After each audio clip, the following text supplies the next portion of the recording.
So in my writing, I like to drop a lot of like historical kind of Easter eggs um, in the nature of forces.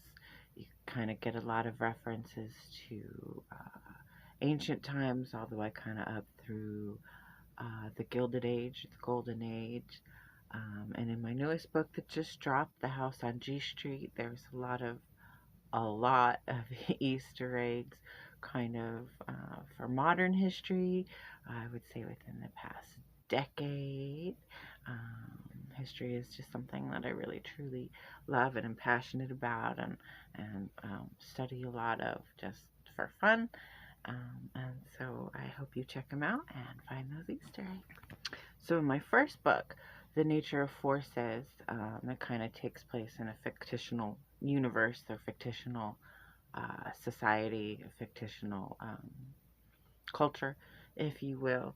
And I love to write very vaguely because one of the things I hate most, well, one of the many things I hate, is that we're always taught to uh, default to white when we're reading, and I like to write very vaguely so that you can imagine the characters to be however you want them to be, however you envision them.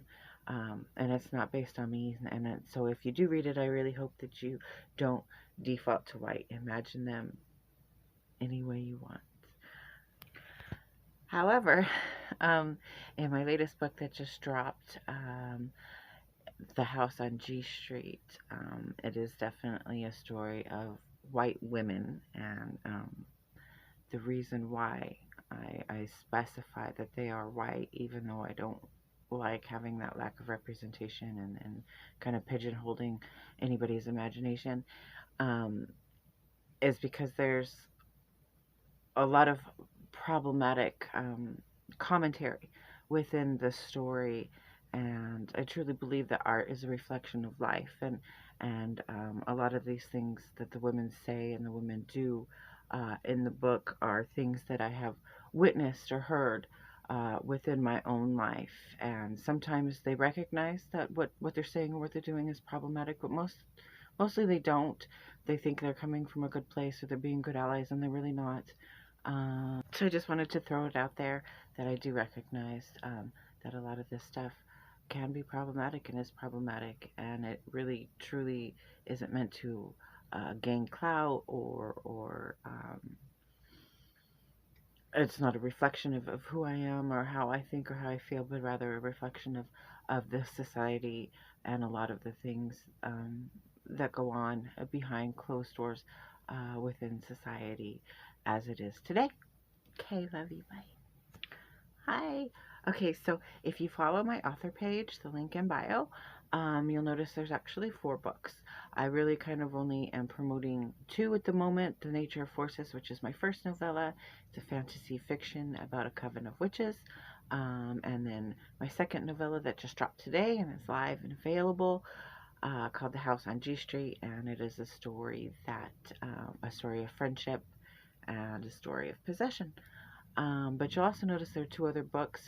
They're poetry books. One's called All About Me, a book, uh, life in poetry, and the other is called All About Me, bad selfies in poetry. Now, I just want to throw out there that it is the exact same poetry in both books. One is written very clean and neat and easy to read, and the other is very chaotic and has lots of pictures and is more of a coffee table book.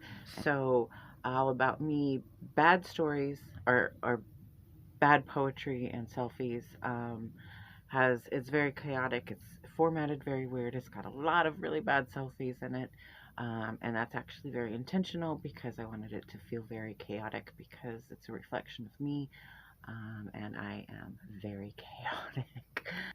And while all my projects are, they're passion projects, kind of a bucket list thing, I do everything from conception to character development, the writing, the editing, designing the book covers. They're all self-published through Amazon. I do all the marketing and promoting all by myself just because it's something I love to do. But you definitely don't have to buy my books if you want to check out my YouTube channel. I actually do book readings for you. I'm not the best reader. I'm not the best writer. It's just something I love to do, and I love to tell stories, and I love to share stories, so that's there for you. No purchase available, obviously, or no purchase necessary. Um, but I do try to kind of make my um, videos interesting visually because it's just me sitting there reading. So I use a lot of different filters and stickers and commentary just to kind of make it more visually interesting. But it really is just a book reading.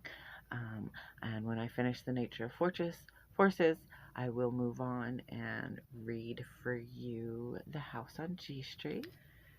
So now with The House on G Street done and posted, I am going to continue working on another story that I was working on before. I kind of took a break from because it gets really dark, and I've taken a break from it twice now already because it gets so dark, and it does have a lot of historical Easter eggs that you would find in my other stories as well.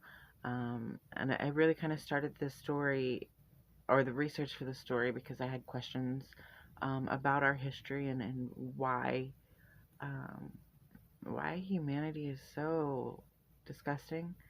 And I didn't find any answers, but a lot of that research and studying I did definitely influenced this story quite heavily. And it is called The Fairies of Alexandria. It does take place in the same universe as The Nature of Forces. However, it is a standalone book and you don't need to read The Nature of Forces. So hopefully I will have that out by the end of the year. I'm hoping by Christmas to have that out. Yeah.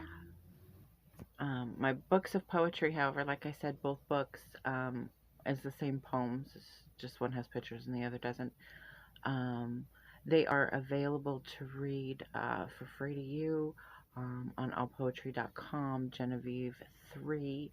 I wrote these poems many years ago when my life was definitely at its lowest and I was in a very dark place, and it was kind of self-care for me. It's a period of time I worked very, very, very hard to come up out of and to get to the other side of. I didn't really like to talk about what I was going through at the time because I didn't like that look people kind of give you, that kind of there for the grace of God go I. So I just want to give a huge shout out to the gods and the goddesses and the universe, and to my family and my friends and my mutuals across all my social platforms. Thank you so much for following me. Thank you for believing in me. Thank you for supporting me. I love you all so much, and you are so appreciated. Remember, you're loved and you're valid and you're worthy. Okay, bye. So something really cool I've seen other creators do, whether they're makeup artists or writers or artists or they make jewelry or whatever, is they do these fun little giveaways.